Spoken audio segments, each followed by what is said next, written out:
I wanted to talk to you about sunscreens. So, every dermatologist, doctor, beauty writer, guru, Instagrammer, they all talk about the importance of using daily sunscreen. And certainly on the face and at least sort of factor 50 and also factor 50 on the body if you're sort of seeing any sunshine. And I know that you take a very different view to this and you don't like sunscreens at all. So I'd love to find out more about that. Um, the whole sunscreen attitude is probably completely wrong, and it'll probably change dramatically over the next 5 or 10 years. The understanding of sunscreens basically was that they stopped you getting a burn on the surface, and they felt that would then stop skin cancer and all this sort of stuff. But actually, the light that comes from the sun, there's three different lights. There's A, B, and C.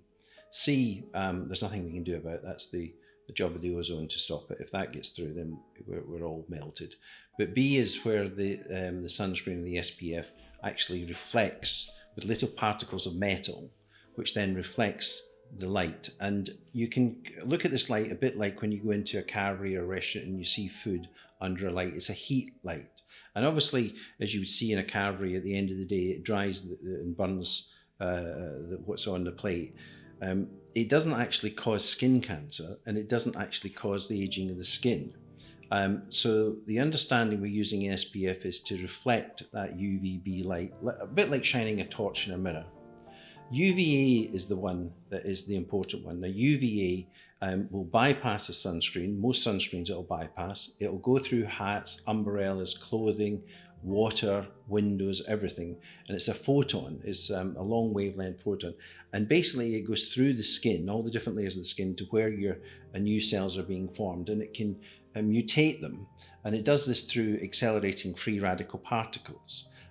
So actually the understanding of SPFs is completely wrong, because it might stop you getting burnt, which is painful because there's pain receptors in the surface of the skin, but you're actually just burning the dead skin cells in the surface. They don't normally cause any form of skin cancer or aging unless you're going out and burning every day, which is highly unlikely because you're going to be sore. But the UVA light, when it penetrates through the layers of the skin, what happens is it causes this mutation. Now, interestingly enough, that what we discovered many years ago was that using certain types of natural oils, and they all have different degrees of benefits, you can have a situation where you can neutralize the UVA light, or you at least neutralize the damage it's going to cause by accelerating the free radicals, because the antioxidants in natural oils completely stop this. What I think is really interesting is in the last 12 months or so, the FDA in America, the Food and Drug Authority, have said that they're going to look at sunscreens again. And I think the recent pandemic has slowed that down, but they're going to look at it because they're very concerned that the chemicals used in sunscreens actually are very toxic. And they even said that, out of the 15 main ingredients in sunscreens, 13 of them are toxic to human beings. And they're finding that they're in people's blood and urine a week later after using a sunscreen. So actually, these chemicals are in your body. And as you know, one of the things I talk about is that a lot of things you put on your skin can go into the body within 30 seconds.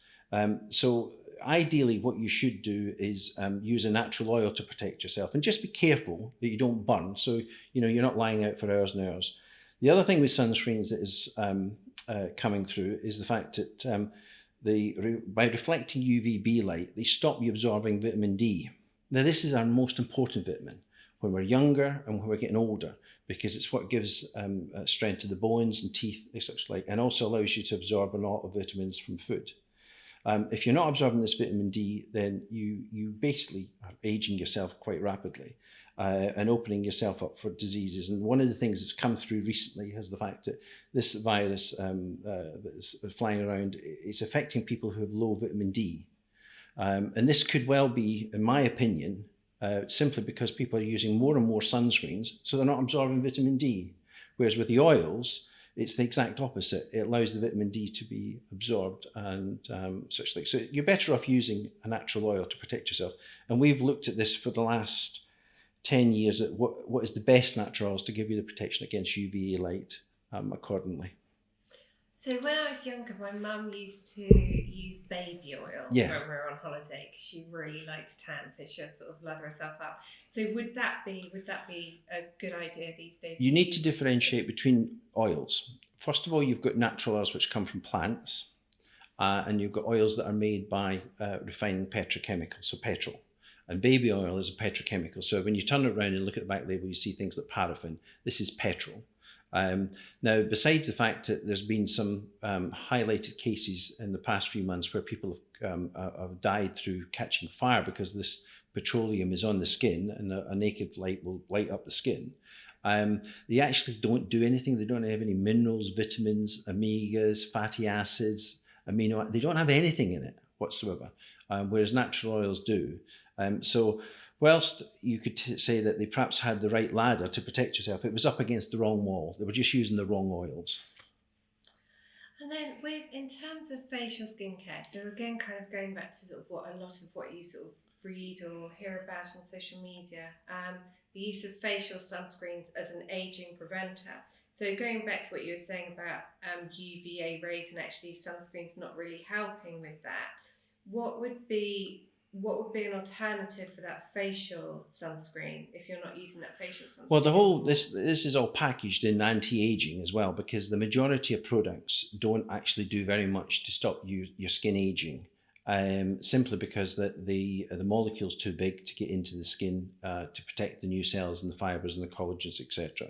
But sunscreens don't at all stop the aging process in any shape or form.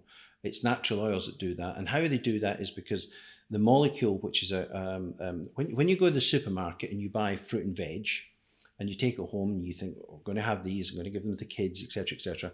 This is because the oils in them are antioxidant, and the oils in them contain amino acids. They contain vitamins and minerals. Everything you need, everything that's good for you, is in these fruit and veg. And all we're doing as a manufacturer is getting those oils extracted from those plants, or those vegetables, if you like, and then having them in a concentrated form, whereupon we can use them in your face. And so you're getting UVA protection, you're getting anti-aging, you're stopping the free radicals. And any dermatologist who's worth his salt will turn around and say, 80%, at least 80% of the reason why people age, they get wrinkles, their collagen depletes, their elastins get twisted and cause wrinkles, is because of free radical damage. If you eliminate the free radical damage, you eliminate the aging process. And the best way to do it is through a concentrated natural oil going onto the skin. But of course, one of the problems is that people don't want to walk about with oily skin. So we have developed our program of products to develop, to put the oil on first, and then you put the cream on top, or you can mix the oil and the cream together and put it in, and this gives a matte finish to the skin for makeup. And then from makeup, you can then have the protection, a barrier on the skin from the chemicals that's in makeup, and indeed any pollutants you come in contact with, and indeed UVA light. Good to know. Thank you.